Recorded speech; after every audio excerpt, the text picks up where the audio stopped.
Good morning, everyone. Good afternoon, good evening, wherever you are. My name is Toyin, Umesiri, and I'm super excited to be able to make it today. I almost didn't, I almost didn't do this because of how busy we are planning for the 2020 Trade with Africa Business Summit, the first ever virtual edition of the summit. So good morning, Peter. I see you. Thank you for being here. I just, I was like, should I do this? Should I cancel it? I'm super busy. What should I do? But I was like, okay, you know what? I'll just come on. So yeah, you just watched a video of clips from last year's event. We're now in our third year. It's grown really, really fast. And really it's testament to the way it was designed and the way it was structured to actually drive engagement and conversation. And today, for today's live show, I wanted to just talk about something super important because it's kind of like the foundation of why I do what I do. So today's topic is around wealth creation versus poverty alleviation, right? Have you heard that word before? Most people that grew up in Africa, that lived in Africa, I mean, when you talk about poverty alleviation, that's like a code word. Like there's several initiatives. They'll say, there was one, I think in the 90s or 80s, they called structural adjustment program. They had these big names for, anything like, let's tackle poverty, let's eradicate poverty, let's take, I'm like, really? That serious? Okay, let's do this. So, but one thing you don't hear about, well, if you're on the continent, if you're joining Faith, I see you, thank you for joining. If you're joining from Africa, one thing you don't hear enough about is wealth creation. Okay, you don't hear enough conversation around let's create wealth, let's figure it out, let's be productive. You don't hear enough of that. But what you hear about is, oh, poverty, everybody's poor, let's remove poverty, let's borrow, I'm like, okay, let's talk about that, right? In your opinion, when you think about poverty alleviation, because you have economists, the most brilliant minds, PhD people, the World Banks of the world and all of those people talk, oh, well, poverty. For example, now, India used to have the highest number of poor people in the world. Now it has passed on to Nigeria. So if you're not aware, Nigeria, Africa's largest economy of about 200 million people, is now home to the highest number of poor people, of the poorest people in the world. That's serious, right? Okay, Inamdi, I see you just joined and you already started dropping. Okay, you said kindly distinguish between the two, poverty alleviation and wealth creation. Absolutely, that's the point of today. So for those that always join, that have been joining us, you know the drill. I want to spend the first 10 to 15 minutes, sharing what's on my mind. But please do drop your comment, drop your question. Keep it very short, just like Mr. Namdi just did. Keep it 1, 2, 3 lines. Go straight to the point, so that when I finish my conversation or what's on my mind, then I can really go straight to your question. So again, today's topic is poverty alleviation versus wealth creation. Which one works, right? And what's the difference? And remember, in just three days, I'm counting down to the third edition of the Trade with Africa Business Summit. We're going to be hosting it live on our trade platform. The website is right there. Go check it out. If you've not registered, you are missing. But anyway, for me, wealth creation is about, it's direct. How to create wealth, right? How do you create wealth? Whether assets that generates wealth for you, or a business that over time keeps creating wealth, right? It's like a machine, it's like an engine, right? And it does take science. Several weeks ago, I actually did a whole I think 2 series of wealth creation, misconceptions of wealth creation and what it is, but I'll quickly run down for those that did not join us that time. So basically, you think about, people think wealth creation is automatic, meaning just because you want to create wealth and you think you want to create wealth and you desire it, you think that's enough, that it happens just because you want it, you think it just happens. That's a misconception. It doesn't happen that way. If it were easy, right, everybody will be wealthy. It's not that way. Just because you think it, just because you desire it doesn't mean it happens. Some people think it's automatic, that even just because you create a business or you create this, that all of a sudden you sit back and then, you just start creating wealth. No, there's a science to it. There is an absolute science to it. And that's why a lot of times you find people that may have acquired wealth and then something happens, they lose that wealth. They are actually able to create that wealth again. The reason is because they already understand the principles of wealth creation, right? So if you understand the principles of wealth creation, then they can take you anywhere in the world, right? They can move you around, they can shift you, and you're going to be able to figure it out, right? Some people think it's immediate, okay? That in the next, you can wake up and say, oh, I want to create wealth and create a business now. And then in 6 weeks, you're like, oh, I'm balling, I'm wealth. No. The people that I've sat with, the people that have actually created wealth, it happens over time. People look at Amazons of today, the Microsofts of today, the Aliko Dangote of Africa. You think, oh, Aliko became Aliko, like, that's 30 years of his life. Right? It's 30 years of his life that people are now seeing, that the world is now seeing and saying, oh, or you think about Alibaba of China, you think, how many years has he put into that business for it to be where it is today? So this misconception that wealth creation happens overnight, 6 months, I haven't seen it. I don't know, maybe it's like in a movie somewhere, or it's like folklore that people pass on, or just this. I don't even know where that understanding came from. Please, if you know what happened, if you've seen something different in terms of people just wake up and they become wealthy, you have to run away from that. You have to really run away. Now, there are times when people that acquired wealth then pass it on, and that's generational wealth, right? So you may be born, with silver spoon in your mouth, and your parents were the ones that made the money, like the Hiltons and all of those people. Okay, great. But how many people are born into such family, right? So anyway, wealth creation is not automatic. It doesn't happen overnight. It's not immediate. There's actually principles about it, and I did share those principles before, but I think it almost feels like I need to keep talking about those things a couple, more, not just once and then assume everybody heard when I said it.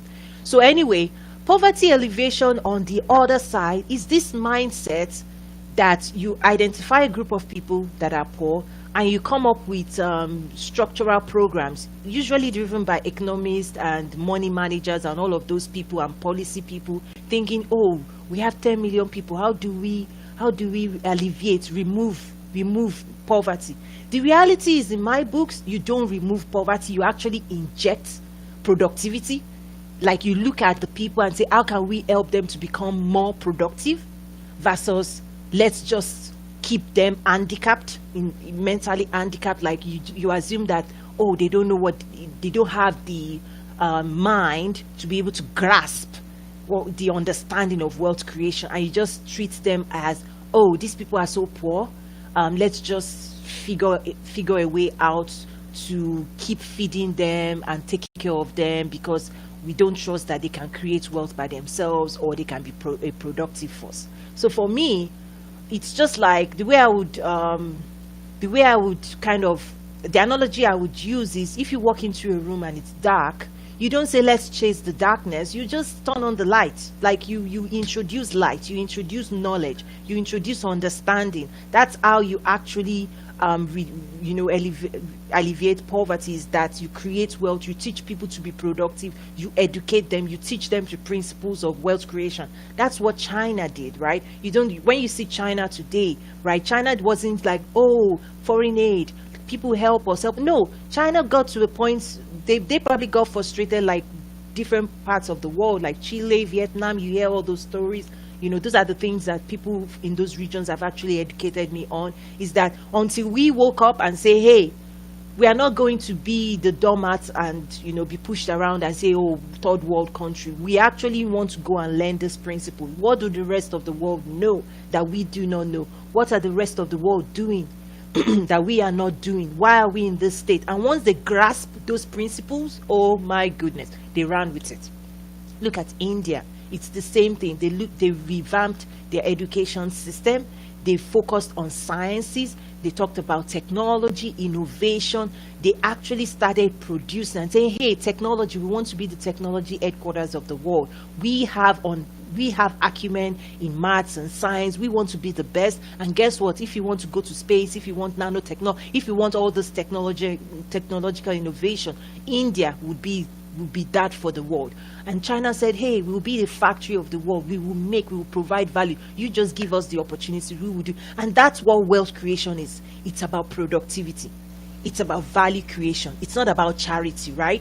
You know, poverty alleviation is more about, let's help these helpless people. They are helpless, right? Versus they are hopeless. Let's just give them something to just keep them, you know, floating, and 3 square meals and all of that. Don't get me wrong. Charity and poverty, it has its place in the world, no doubt. I'm frankly, right? So I'll be the first person to say that. But when you go out and say 1 billion people in Africa, and you can write a piece of paper and you can slam and say 1 billion people of Africa are all poor, that's like fallacy. Like it's so false. Somebody needs to put them in jail. I'm telling you. You think about 1 billion people, and by 2050 there's going to be 2 billion people. In fact, if you look at the numbers, you see that all the things they write about, it's what I call one side of the coin. The other side of the coin doesn't show the stock market, doesn't talk about the real estate market on the continent. They don't talk about agriculture. They don't talk about infrastructure development. They don't talk about wealth creation and what's going on commercially in Africa. And that's where, for me, that's where my focus is with the Trade with Africa Business Summit, is focusing on people that want to be a part of wealth creation, that want to explore trade and opportunities in terms of investment opportunities. I want to laser focus on that. That's my background. That's where I come in. I don't understand the world of economists and let's read the book. What I have seen, given my background, is that if you can provide value, and you can create a business and enough that you streamline your operations where you keep your costs down, and you are able to generate a product and get people to pay you for the value, whether your services or your products, and you're able to get people to pay you for your service, that's where you start creating wealth. And then the wealth grows if you can capture that transaction as many times as possible. So one thing I talk about wealth creation, it's actually you can automate it. That's where a lot of machines and computers and all of those things get in. The biggest brands in the world are fully automated, because once you can figure out which transactions work, what do people want to buy, and you're able to supply what they want to buy. The question is now, if I can make $1, what if I can serve 1 million people and make $1 from them? Guess what? It's humanly impossible to be crunching that's many transactions. So that's when you start bringing computers, right? AI technologies, like, just get them swiping. Amazon will just get us swiping. Do you know how many people swipe their card on Amazon every single day?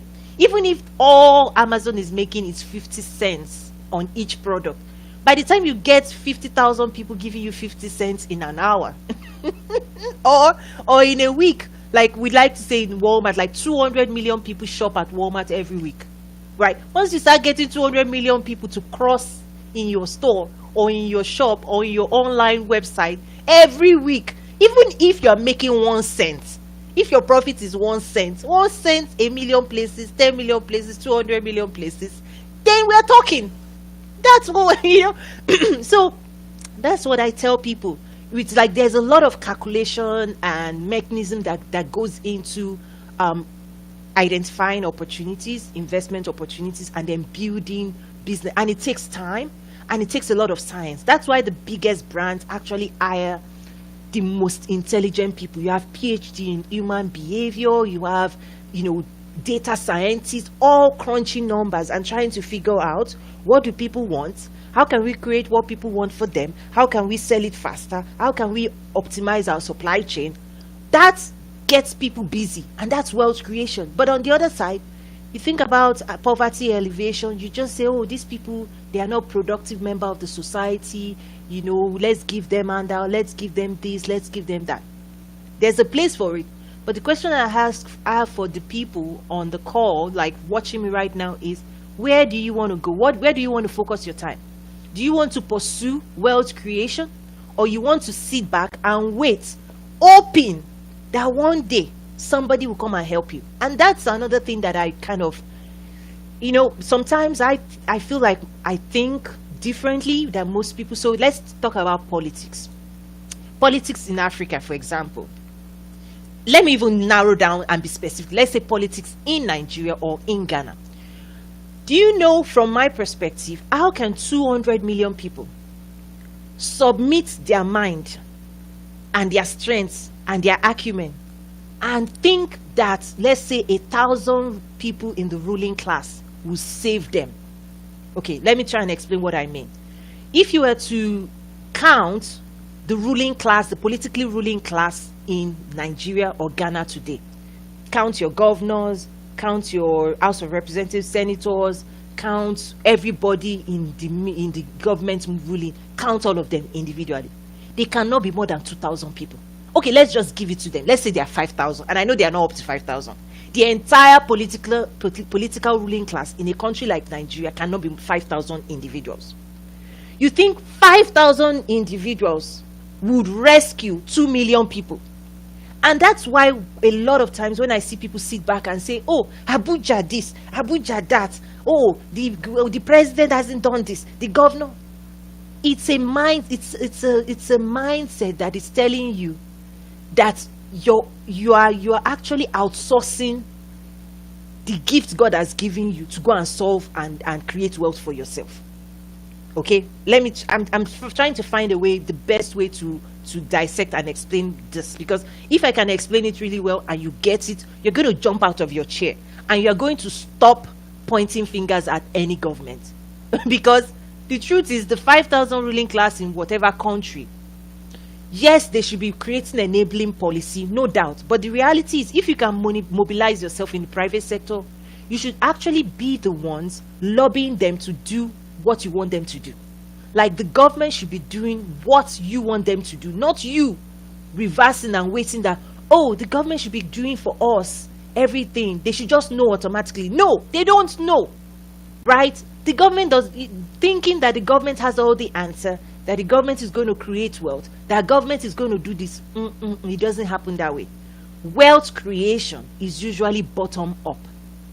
It's organic, meaning you look at your community. Just think about the tech ecosystem that is emerging on the continent right now, with Kenya leading M-Pesa, with Accra, with Lagos, Nigeria, the Silicon Valley of Africa growing.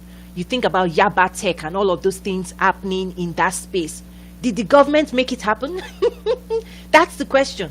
Wealth creation is organic. It's about you and I looking each other, learning from each other, and figuring it out, like what I'm trying. And it's a science. It's like you almost have to reverse engineer what other people are doing. And that's why, for me, when I created the Trade with Africa's Business Summit, it's understanding that, come on, people are not talking about trade with Africa.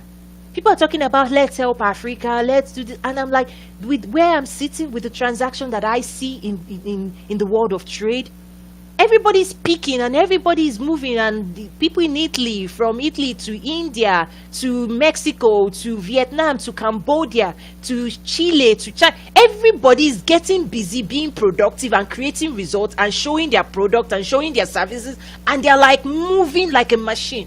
And I'm going, okay, what's going on in Africa? Like, who has brainwashed? Okay, let me just try to stay as positive as I can, because this knowledge is what's pushed me and nudged me to do the work that I'm doing. Okay, so when people see Trade with Africa Business Summit, this is not charity. This is about knowledge.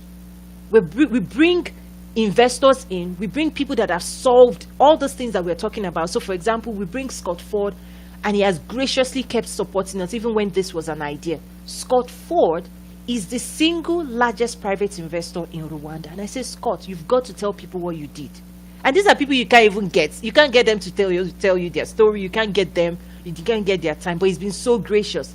And then when I invite people, come and listen, sit at the feet of this man and listen to what he has done with coffee. Listen, learn. And we feature stories like that. But guess what? You don't show up. And then we keep sharing knowledge and we keep sharing information. And people are like, what is Toyin talking about? Well, Toyin's talking about wealth creation. And wealth creation is not about waiting for a government. We do engage with them. But the reason we engage with them is because to also pass that knowledge to them and say, hey, fix the policy, fix your supply chain. If I want to move goods in and out from your country right now, it's such a pain. If you're saying you want trade and you are making it extremely painful, you are going to lose, because guess what? We're going to go to Rwanda, because the path of least resistance is what we in the business seek for. We don't do all those drama, right? But guess what? We also bring them to the table to start saying, if you want trade, if you want investment, we've created our framework, the Trade with Africa Business Summit, to say framework to say this is what investors are looking for. Get your policies together, get this together, engage within this structure. And those are the things we now share, right? We now share. And I invite you to join us. It's just three days from now. The countdown has begun for me. And so I'll keep it at that. So if you want to learn from the most brilliant minds in Africa, how you can create wealth, what numbers you want to look at, what's happening on ground, what the opportunities are from healthcare, to agriculture, to African Growth and Opportunity Act, to the Continental Free Trade Agreement, African Export-Import Bank, they're also going to be represented. I mean, we've United Nations, we've pulled people together, and it's such a joy to be able to do this. But guess what? This platform that I've created is for you, right? I do my own thing, but I realized that, gosh, it took me years to get to where I am. You can go on your journey, you can spend another 5 years trying to figure this out, but guess what? If somebody is willing to share that information with you in 2 days, 3 days, and you can capture that knowledge and be able to use it to grow your own business, which one is wiser, right? Which one is wise? And the good thing for the virtual edition is right now people don't have to buy plane tickets, they don't have to put themselves in the hotel, which is what our attendees usually do, and they keep doing it. And we also have repeat customers a lot, because the design of Trade with Africa is that you're going to grow with Trade with Africa. It's not that event that you go once and say, hey, I'm not going again, I've heard everything. No, that's not. You're going to grow. You're going to grow. Even my own sibling flies himself, for his own business and all of that. Anyway, so poverty, for me, the equation for creating wealth is productivity. Poverty alleviation is telling people, you're going to give them handouts. You're giving them fish. You're not teaching them how to fish. It's not sustainable. It has its place. So hear me, it has its place. But the question is, which one do you want to pursue, or what are you doing right now? Are you waiting for somebody to fix the world for you, or are you mobilized and energized to figure out, how can I create wealth? How can I do this, right? And there's a price to pay, right? For wealth creation, there's a price to pay. There's a price to acquire knowledge. And for me, there are times when I just cringe. I cringe when I hear some things people say, because I know what sacrifices I have made, and I don't know if it's just the mindset. When I was in graduate school, that's 16 years ago, when I was getting my master's, I remember, and I've shared this privately, I remember that the school presented me this opportunity of getting an SAP certification. If I stepped out to get that certification, if I'm not a student, I wanted to get it out there, it was $5,500 US to get that certification, right? $5,500. But the school where I was getting my graduate program, they had negotiated with SAP to bring that same training and certification to students for $1,500 US, $1,500. And I was like, gosh, if I can get this certification, I remember I'm a student, I'm a graduate student, right? On graduate stipend 16 years ago. But I realized that I have to have the certification. I have to. It's going to set me apart in the industry. I'm an international student. I'm an immigrant. I need skills that when it goes on my resume, like they're like, oh, we want to hire you, Toyin, just for. I needed something different. And guess what? I actually went ahead and borrowed. Now, there are times when people do consumer debt and all of this. No. When it comes to going to school, acquiring knowledge, setting yourself up for success, there's a different mindset. There's a different, I mean, a lot of the wealth, they use wealth to create more wealth. The wealthy people, they use wealth to create more wealth. So for me, I don't know where that wisdom came, but I took that big, giant risk and said, when I get this job, I'll pay it back. And I did. I'm telling you, it was so crazy. Like, I was just so obsessed with going after this knowledge. I said SAP certification will set me apart. And I did that certification because I was like, if I graduate, it will be 5,500, which is more. But as a student, I can get it for $1,500. Okay, I did. And do you know, I got 3 offers. Companies were like, we want you, Toyin, we want you, Toyin, we want you, Toyin. I was like, which one? Mini. I had to then start praying and say, which one should I go? And I had to then select a company to work for. And I was also able to negotiate my salary. I got paid more than my peers because of the certification and because I showed up. And I said, you don't need to train me. I already trained myself. I'm already a certified SAP consultant straight out of grad school. So if you're employing me, company A, B, C, give me back that money. Put it on my salary. So for me personally, I come from a different school of thought. I don't come from the school of thought of, oh, give me free. There is no, in wealth creation, you are trying to create wealth, then you have to pay the price. You have to pay the price. There is a price to pay, but because people won't come to, that's why even when in the context of Africa right now, people keep waiting for somebody to teach you how to create. You have to show up. You have to assert yourself. You have to inject yourself. You have to be desperate enough to say, I need this knowledge. I need this understanding. I have to change this current situation. But if you're fine where you are, then ignore everything I just said. So that's what's on my mind today, because that's what I've been moving forward with. Excuse me. I think for me, I'm using this medium now to kind of be as direct as I can, because sometimes the last couple of years I've tried to share it in different ways, but I don't know if the message connects. But I'm trying to be as direct as possible to say, trade with Africa, it's about commercial opportunities for you and I. And I say it's about exploring those opportunities, whether in agriculture, in retail, in manufacturing. What are those opportunities? And guess what? The rest of the world have been doing this for centuries. But for many of us, we are the first people to try and crack this code. So the question is, do you want to join this movement? Okay. So wow, I see a lot of comments. Let me try and quickly go through. Wow, you guys have been okay. Okay, I see Crescent Badu say thanks, Toyin. Says thanks, Toyin, for the great job. I appreciate that. So here's the thing. What will really make this a transformative work is not just if Toyin is doing this, is that there's a movement, that there's a group of people. And that's why I talked about the trade facilitation training and all of the things I put together, is that somebody's got to consume and use this content.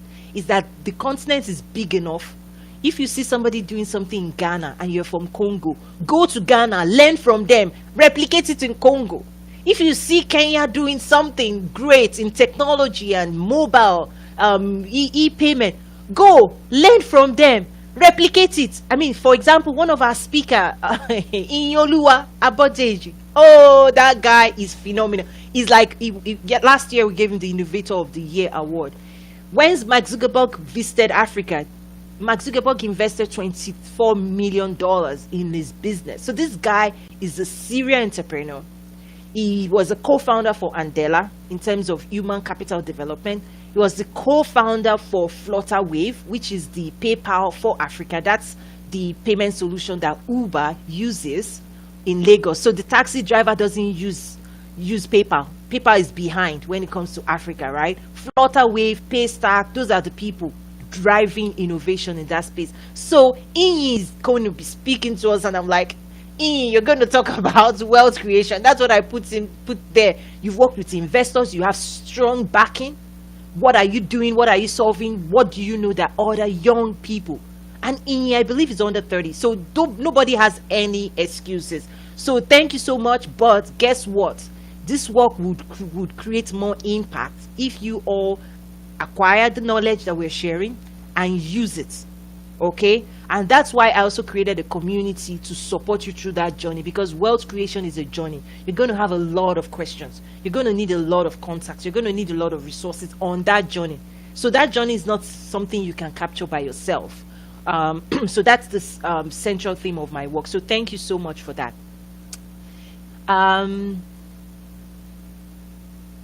Okay. Yes, recycling, absolutely. Thank you, Peter. Okay, how do we create wealth from poverty? Knowledge. So here's the thing. I'll just even give you my own experience, right?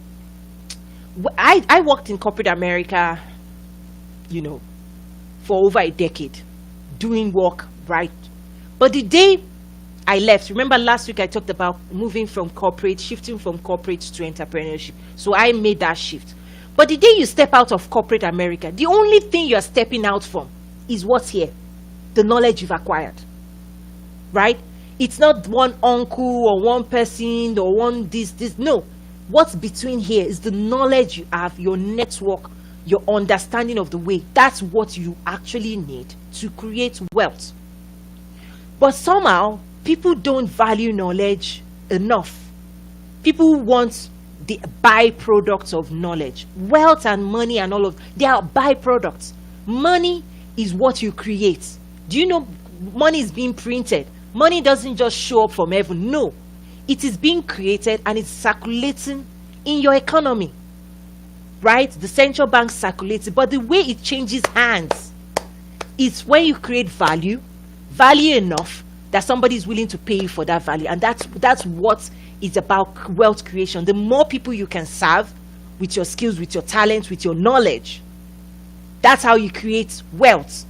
So poverty, you can only be poor in your mind. Somebody should tweet that. Poverty starts in the mind first. If you can clear the cobwebs in your mind and you can start seeing the world from a place of understanding, and you can start seeing people differently, and you can start acquiring knowledge, that's the way, the day you start removing that mindset. So for me, wealth creation begins in the mind. It's what you know about the world and how you see the world and how you see the mechanisms of the world. And I tell you, the people that are wealthy, they know that, but they're not going to stop and come and teach you. And that's why I also joke, if this were Trade with China Business Summit, how many planes would the Chinese government send? So, but when you think about, my own people, do you value the knowledge about creating wealth? Because guess what? The other thing about wealth creation is it's not for the lazy, right? You have to roll up your sleeves and get to work. You've got to get busy. All those times you are tweeting on Twitter, you better be tweeting your business, because that's about social. I hope you're using social media to move yourself forward and just versus wasting your time on social media. I mean, that's another, sometimes, Toyin can be the big sister that is like, she calls it out as it is. Sometimes people say, Toyin, there are times when it's diplomacy, when I'm having certain conversations privately, it's about diplomacy, it's about this. But when I'm talking to my people watching right now, I'm like, let's cut the chase, right? Wealth creation takes a lot of hard work. You're going to work really hard. When you think about running a factory 24/7, you're going to work really hard. When you think about coding and programming, you're working really hard. I mean, the work that I do, you're working really hard. But it's pride in your work, right? And you're seeing the results, and you're impacting lives, and you're making a difference for yourself, you can see the joy, you can see the movement, you can see what you're producing, right? On the other hand, you can fold your hands and just say, you know what, somebody somewhere will solve my problems for me. It's just it's a decision. Okay, Inamdi says the stats are shocking when it comes to India, that India is still poor. Great, but one of the things I try not to do is I don't engage in arguments that doesn't move me forward, that doesn't advance me. Yes, you can look at the stats and say, oh, why did they say Nigeria is now leading when it comes to the highest population of poor people, and why is it no longer India? That's not an argument I want to have. The reality is there are enough poor people in Nigeria to give you concern. And if you're concerned, what are you doing about it?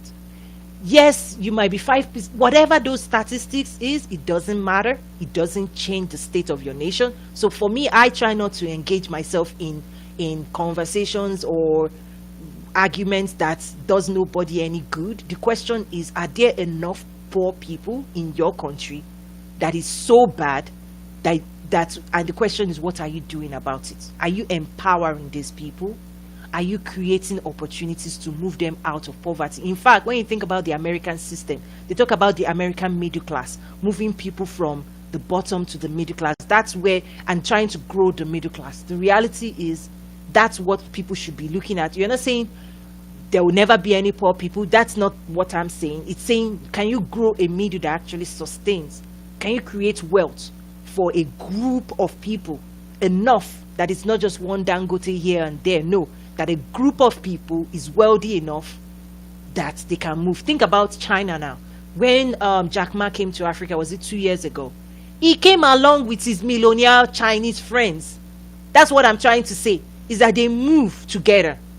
Okay? So it doesn't really matter to me whether it's Nigeria or India. It does, but the question is, are there enough people that are too poor, that the metrics and the stats is so bad, that is so ridiculous that it's enough to give you concern? And the question is, what are you going to do about it?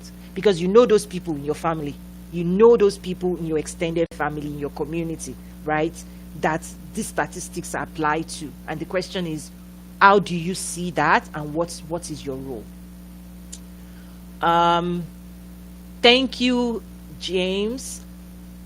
Okay, there's also a question around how important is our mindset in poverty alleviation. It's everything. It's everything. I just want to say, if you can focus on wealth creation, like switching on a light in a room, immediately you can switch on that light bulb, the darkness disappears. The moment you can figure out how to create wealth and generate funds for yourself, then you're not talking about poverty anymore. Let me give you an example. 3 years ago, when we were doing the first ever Trade with Africa Business Summit, I wanted to give souvenirs to my attendees. Can you see this? I'm not going to pull it down so I don't pull anything down, but this is Ashoke. It was made in Nigeria, and I commissioned it to weavers, and it's like they wrote trade with. I don't want to pull it because I might start dropping things here. But anyway, this was what we made 3 years ago for attendees. But when I commissioned it to the weavers that handmade it, the guy was like, I said, I need this produced by so. And the guy said, I don't have the capacity to make enough of that for you. I was like, okay, should we give that contract to somebody else? And he said, no. Do you know what he did? He called his colleagues. He went to his neighborhood of other weavers and said, I'm going to contract you guys. Okay, we'll divide the funds. We have a contract, right? And guess what? That's how they did it. He subcontracted it to his fellow weavers, and they all made money. They all made money. And guess what he's doing now? He's now, Toyin, when are you going to order more? Because that man, through commissioning this, he was able to put food on his table. And now he's saying, I can make more for you. Anything you want me to make, I'll earn whatever. Because I had to make the first one. I was like, no, you are turning it the wrong way. Because it was hand woven and they wrote Trade with Africa on it. That's what I'm talking about, wealth creation. The day you can give those people those opportunities and you value what they are producing, they don't care who is in Abuja anymore. They can buy food for their family, they can send their kids to school, they can generate income, and they can do the work that they love. That's what I mean. But when you start looking at numbers and say poverty, that man, through your statistics, they might have said he's poor. But the reality is, when you give him a contract and he can produce something and you can buy from him, all of a sudden, who's talking about poverty? When he received dollar and he has to exchange it, what are you saying? When you can receive dollar and somebody is paying you dollar every month, and poverty would disappear. That's what I'm trying to say, guys. Go and figure out what you're going to do. That you start earning forex. Okay, listen if you want. If you want, don't listen. But anyway, come and join us for Trade with Africa if you want to learn more. Come and learn who is doing it and how they are doing it. Okay, let me move on. In US, there's a conversation around the redistribution of wealth. Poverty was created by design, and the idea is there are some billions of dollars. Okay, let's try and keep our comments so that I can go straight. There should not be anyone in poverty with this much wealth. That is one thought. Okay, the way I would respond is that they say the rich gets richer and the poor gets poorer. Here's the thing. If you understand the principles of creating wealth, you're going to be multiplying that wealth. It's principles. Because even during this COVID-19, that hasn't stopped Walmart from selling bananas, strawberries. That hasn't stopped Amazon from selling you ridiculous stuff. In fact, go and look at their numbers. Right? There are principles. As long as you can find what people need and you can provide that at a low cost and optimize your supply chain, and whether it is services, and you can support people. You know, when you think about luxury brands going from perfumes to hand sanitizer, it's because they are chasing your money. It's not, yes, people might see it, oh, they really care about us. No. They're saying, oh, if you're not buying my perfume anymore, what are you buying? You're buying hand sanitizer. I would brand it for you. You want hand sanitizer? I would make it for you. As long as we are chasing your money. Or you think about fashion, luxury, apparel businesses making masks. You think they know the principle. If you are not interested in fashion, this, fashion, that, you want mask, I will brand it and make it look nice and put a logo for you. In fact, we will come to your company and say, you know what? We can actually make handcrafted masks for you with your company logo and your website right there. Do you want some? We can make 500 pieces in. That's what I'm talking about. It's the principles. It's understanding what the pain points of people you're hoping to serve, what their pain points are, and making sure your services and your goods are aligned with their needs, and you chase them around. Meaning, people's needs have shifted. If you don't shift your business, and that's why I also taught the business development training. I don't know if people should start with that. If you're thinking of going into business, start with that, because there are some foundational things you need to understand. So, you know, the wealthy would always create more wealth because they understand the principles. They will throw money at it and they will rake. So times like this with COVID-19, the wealthy, they are sitting behind with their money managers, with their accountants, with their people, and they are crunching the number and saying, hey, how can I double this thing? But in the same period, the poor are getting poorer because you are in a very, the state of mind is more dear. And that's one of the things I try to tell people, and that's what I try to do is, during COVID-19, guard your mind. You know, I had the opportunity to cancel Trade with Africa Business Summit, but I was like, you know what? No, we're moving forward.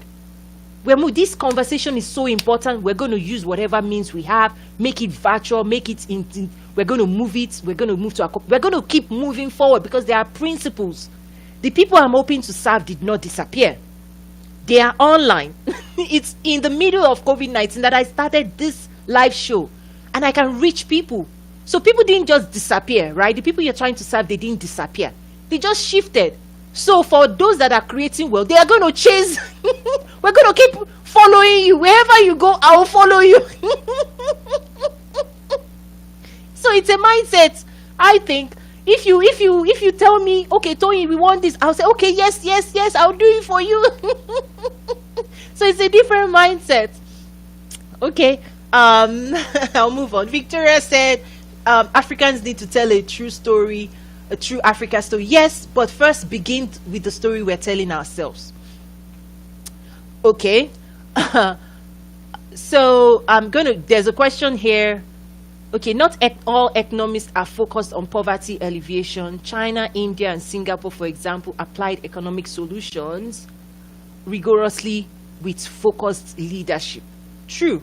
In the past as well, I've shared stories about Chile and what Chile did in the late 80s, I think late 70s, early 80s.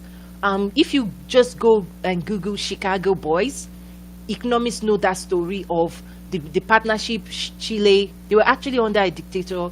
The partnership they had with US, and they sent, they called them Chicago Boys, but they sent some men to study in University of Chicago and under the foremost economists at that time, and the agreement was that they would return back to their nation. When they returned back, they were strategically positioned in the cabinet, and they implemented the policies that they learned. And fast forward to today, Chile is one of the most productive nations on the earth when you think about their population to their output from a trade number standpoint. Just go and research that. So that's absolutely true. Again, there are principles of creating wealth. And today, you and I eat bananas from Chile. We eat products from Chile, and it's about productivity. They are producing so much. They are producing so much. So it's all about productivity, not just gimmicking numbers. It's about actual movements within a nation. Okay. Toyin initially highlighted a strategy to create wealth in their country. We need to use agriculture and natural resources as business to create wealth for Africa. We have absolutely, again, what I talked about, wealth creation. Just because you want to, when you desire it, now you need to go and learn. And that's where Trade with Africa Business Summit comes in. We've brought the right people that can teach you what you need to learn. So if you want to be in the space of agriculture, you need to understand that the agriculture value chain today on the continent is broken, because the agricultural land mass is in the rural. When things are produced today, there's spoilage because the road transportation or connecting them to the market, so market access for those products hasn't been streamlined. So farm to market needs to be solved. There needs to be companies that get into shipping. So I'm not going to share too much, but guess what? If you're interested in knowing more, so just talking, for me, talking about it is, talk is cheap. You now know agriculture is an opportunity in Africa. What does the solution look like? What are you going to do? What role are you going to play? Or you just want to keep talking about it?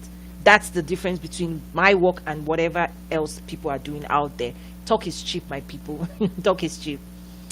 Okay, Bemini said, but Toyin, the foundation of Nigeria was established by a few men like Awolowo, Zik, and co. Okay, that's a whole lot of. There's too much in that, baked into that conversation, that it's not about what I'm talking about. When you think about the history of Nigeria with colonization, when you think about Awolowo was part of, bringing back Nigeria from the British rule. That is different, okay? That's different, and those are great men. You have Gandhi in India. I think most nations, even US, has a story of moving from under the British rule and establishing United Nations. So those are what they call founding father. So Awolowo is one of the founding fathers, right? But when you think about the opportunities they created for Nigeria then, with free education and all of those resources and all of the natural resources that was handed back to them. Remember, the colonial masters were managing the resources of your country. And with the founding fathers, they got it back and they made it available with the young people. But one of the things that has happened is the generation after the Awolowo got all the benefits, the best of Nigeria, but they didn't create the same opportunity for the next two generations after them, which is why I said that's another conversation entirely. But what I would say is absolutely, there are great men that really they laid a foundation, but that foundation was definitely destroyed by a host of people that we will never remember. We will not remember their name. The reason we remember Awolowo is because of what they did, and today you see a lot of people that are political, blah, blah, blah. I'm not going to remember their name because they've not done what they should be doing. That's Toyin speaking for you, okay? Okay, I'm running really fast. We're I think 8 minutes out now. Government must create, Bimini also said government must create an enabling environment for the bottom up to happen. Yes, again, but are you waiting? What if they are not doing that? Because you can tell, you guys have voted, you know, and I know Ghana, this year is an election year for Ghana. I won't put my mouth, but guess what? What if you have a government that is not going to do what you just talked about? What do you do? What do you still do? That's the question. And people have created wealth under the worst scenarios in the world, right? So it's not an excuse. I guess that's my point. Okay, exactly. So you have the private sector is responsible for designing. So my own principle is, if you can mobilize yourself in the private sector and you discover that in order for trade and business to move forward, this is what we need, as a huge number, you should actually be lobbying your government. But what I'm seeing right now is the private sector is so divided. Individuals are trying to create businesses for themselves. But guess what? The road that needs to be tarred, that needs to help you to move your product, the government is not going to tar that road just for one business person. But if 100 people, 100 business leaders come together and say, this road needs to be tarred, let's go together as a force and get our government to fund this, then they will listen more to 100 people or 100 businesses that can argue their way than you. And that's why I'm telling people the next wave for Africa is not about individual. No, do what China has done. They've created clusters, textile manufacturers, clusters, this steel manufacturer, clusters. They've created clusters so that when the government comes, the government is solving for clusters. They're not solving for individuals. Right? Nobody sees you as an individual person. So form an association. That's what I tell people. Form an association. Strengthen your association. Write all the what you need from the government, and then use your force to get these people to do what they need to do for you. But as long as it is only you and who I know and who do you know, they're not going to build a bridge for you. They're not. That's how the world works. Even US. The private sector, they all have offices and lobbyist firms in Washington, D.C. And in fact, one of our speakers, John, I don't know if you're on, but one of our speakers is actually a lobbyist in Washington as well, and he's a foreign advisor when it comes to Africa. He's worked in Pentagon, he's done all those things, and that's why we bring all those people. It will tell you the power of lobbying. Why do people even lobby as well? Okay, thank you, Stella, for that kind word. Thank you. Yes, Africa has a lot of potential. Okay. Ifel Duwa, I should have a student discount. Okay, you've said it. What would that discount look like? Okay, somebody said student discount. I really, sorry, sometimes I don't even think along that line. So what would the student discount look like? I'm coming up with a figure. I don't think you can see it. Okay, so if you're a student and you're interested, DM me. I'll figure out a student discount for you. Thank you, Ifeoluwa Fashakin. I'll do that. Give me more insights. I want to hear from you all. Okay, Victoria said poverty starts in the mind. Yes, please, somebody should tweet that. It starts and ends in the mind.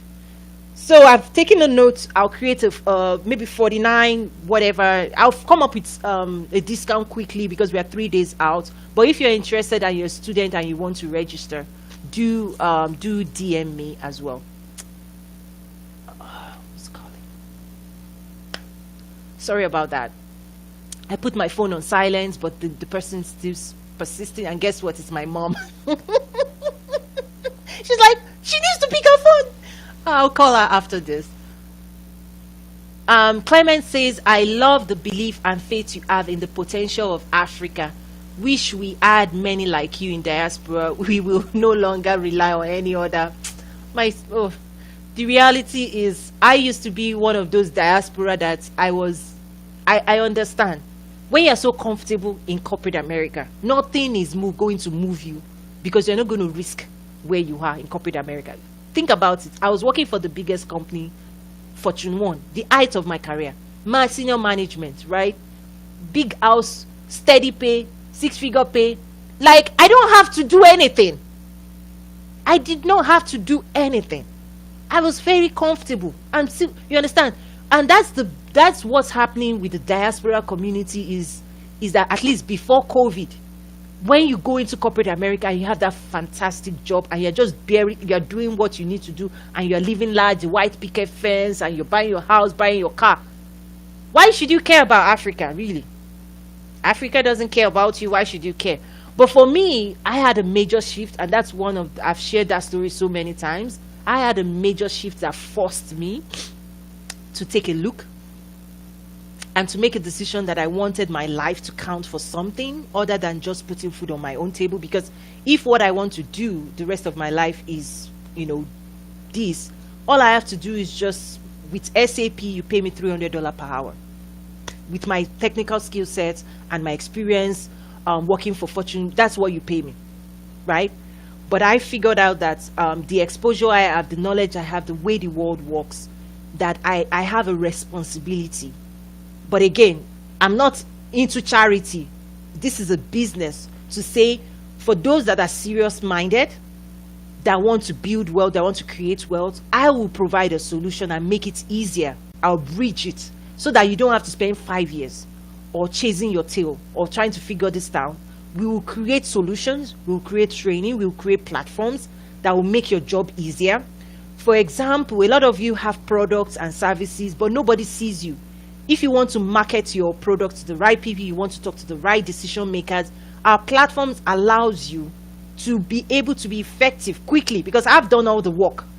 We've spent years building a strong, visible platform. So the wise thing, again, I'm putting this is my offering to you, is that yes, you can spend 5 years trying to do this, or you can come to us and we can support you, and at a fee, of course, because that's the solution we are providing to make your job easier. Because you can do that, or again, you can do whatever it is you're doing today, or you can attend an event that is dead cheap. I'm telling you, I just shared in 2004, I was paying $1,500 as a student to acquire a certification. That's how much I value information. So anybody telling me, oh, like I saw some comments, somebody was like, Toyin, it's not. I'm like, don't tell me that. As long as you're not going to Amazon and telling Amazon, give me this shoe free. As long as you're not telling going to a store and saying why is that banana not free to me? If you're not asking those same questions of those people, please don't come to me and say, Toyin, don't.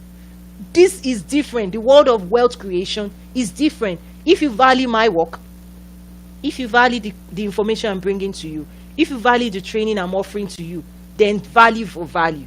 That's the world of wealth creation, because that's what we're also going to teach you to be able to do for others. As you're creating your business, hopefully you're not expecting people to start coming to you and say, oh, why is your business not free to us? No, we're going to teach you how to say no. We're going to teach you how to demand your value, because that's what I am doing right now. We're going to teach you, and I've seen results, the feedback we get. I mean, so many people tell us, I'll say, if you follow the 5 steps of our business development training, you have to follow all 5, because if you do the first 3, you find customers, you provide value, but you don't do number 4. Number 4 is about your business modeling. Then all those 3 is charity. You've created value, you're serving people with solutions, but you've not figured out how to demand them to pay you for the value, for what you invested in creating that value. Then you don't have a business. Sorry, you're in charity club. And that's what I'm trying to tell people. In wealth creation, you need to know who you're providing value to, and you have to demand what you want back in return. So that's the same thing that we are doing as well. Anyway, let me quickly run. We're out of time, but I see a few more comments. Per your experience, which of the trade value chain most critically be enhanced to facilitate? Come attend the event, because we've created our Trade with Africa Business Summit framework that we've identified what the opportunities are, and we're challenging you to play a certain role, because sometimes all you need to do is be an investor. You're not the one to go to the farm, but you need to identify which farm you should be investing in, which side of the value chain you should be investing in, what are the opportunities. That's what the framework is about, and that's what we'll be sharing in just 3 days. So hurry up and go get your tickets. Ifeolu, I said thank you so much. No, thank you also for your time. I almost didn't do this, honestly, because of how busy it's been. Okay.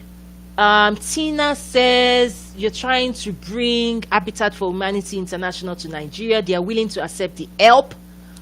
Jimmy is working. Yeah, let's talk offline. When it comes to market access or expanding into new territories, it's not automatic. Okay, just like if you wanted to create a business in the US, it's not automatic. There are a lot of unique dynamics, and one solution could be partnering local versus trying to start from scratch. So if you want to engage and talk about this later, I'm happy to. We also offer consulting, but let's talk about, because of my trade summit this week, my schedule is quite tight, but I'll be happy to schedule time for after the event. Because what I tell people is, people say, oh, Africa, people should not assume that, there's nothing going on in Africa. There's a lot of competition going on the continent. So if you want to bring your services, bring your solutions to the people of Africa, there are ways that you can do it more efficiently. You have to see it as a business, whether it's a not-for-profit or a full-fledged business. You need to seek local partners. You've got to market. You've got to raise funds as well, because I'm assuming Habitat for Humanity needs help. I mean, the way it functions, as I understand it, you're also going to need to mobilize people to organically to be a part of that movement. So on that note, guys, it's been an amazing pleasure. I hope to see you Trade with Africa Business Summit. We have amazing speakers. You just go check us out. And again, I'm going to play, as I exit right now, I'm going to play the promotional video from last year. We have the most brilliant minds, the biggest bank, just the right people that you need to get in the room and listen and learn from. This is a unique opportunity that we're bringing together, and I'm so honored to be bringing it together. Thank you so much for your time. I'm glad I actually did this, which I almost didn't do. But again, see you guys, and I look forward. Hopefully, we can do this again next week. Bye. It's not about and out. Let's keep that aside. Let's elevate the dialogue. So, Trade with Africa is about that. Commercial opportunities for you and I. It's not about you helping Africa or Africa helping you. It's about mutual opportunities that advances your goals and Africa's.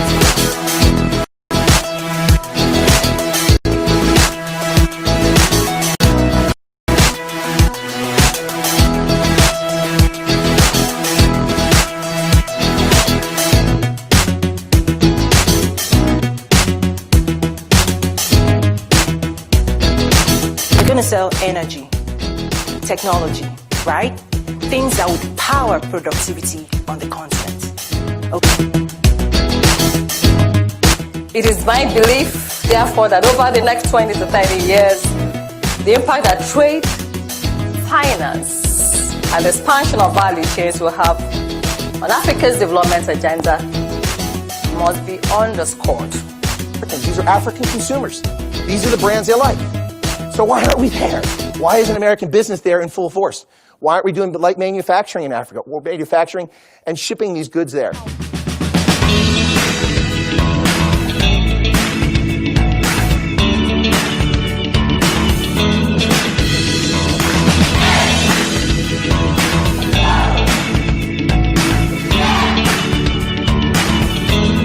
Others, but the conditions for an economic cycle happening in Africa much stronger than we're in.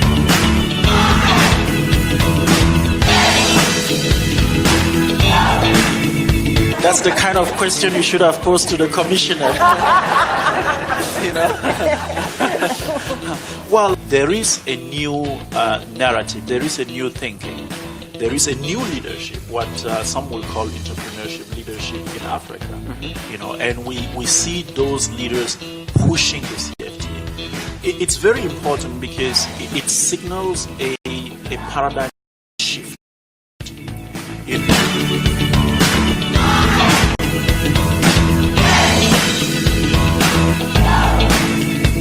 In Nigeria, there is a provision in our tax law that if you do business in a place where there is no electricity, there is no water, there is no road infrastructure, you have incentives. Nobody has ever used it. It's in our book. Every day I see it and we flip past.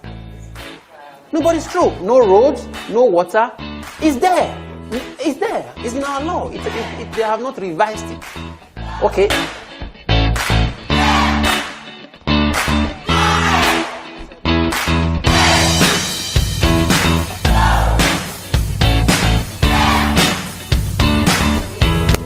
We need to really move real estate into the city of Inkster. The best way to do it is the cultural arts. First thing we did, we put up 2 murals in the city. We put this the case in front of a room full of Black Americans. This is your home. He appealed, bring your skill set. And I think more of that has to happen. And we have to have first and second gen folks actually do that. Come with me so that we all can contribute to this new area and benefit in new ways. So I want to know what is the power of the woman in Africa Within the context of informal sector of trade in Africa, women dominate that market. The informal. I hope you learn from our panel, from the ambassador, and most importantly, I hope and pray that you did a great job of networking and getting to know one another, because